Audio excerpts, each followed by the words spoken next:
তো 30 days rock painting challenge complete করা আজকে হচ্ছে আমাদের ডে 6 আর এই পাথরটার জন্য সবচেয়ে বেশি কমেন্ট এসেছে এটাতে যেন চিজ ড্র করা হয়। আর আমি লাস্ট ভিডিওতে বলেছিলাম এটার মধ্যে কি আমি একটা পেঙ্গুইন ড্র করবো, বাট তোমরা কেউ রিপ্লাই দাও না।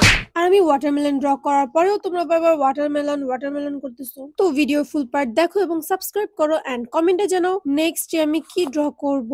তো চলো নেক্সট ডে দেখা যাবে। এখন আমরা এটাতে চিজ ড্র করি। তো এটাতে জেসো অ্যাপ্লাই করার পরে ডিরেক্টলি আমি ইয়েলো কালার অ্যাপ্লাই করব এন্ড দেন সেকেন্ড পার্টে আমরা ইয়েলো কালার অ্যাপ্লাই করব। আর এটা যতক্ষণ না ড্রাই হচ্ছে ততক্ষণ আমার হাতেই রাখতে হবে। তো এটা ড্রাই হওয়ার পর আমি ডিটেলস অ্যাপ্লাই করতেছিলাম, বাট এই ডিটেলস গুলো আমার কাছে পুরো আজেরা লাগতেছিল, আমার হেডের মতো। মানে ওদের কোনো কাজ নাই, আইসা আজেরা কমেন্ট করে যাবে।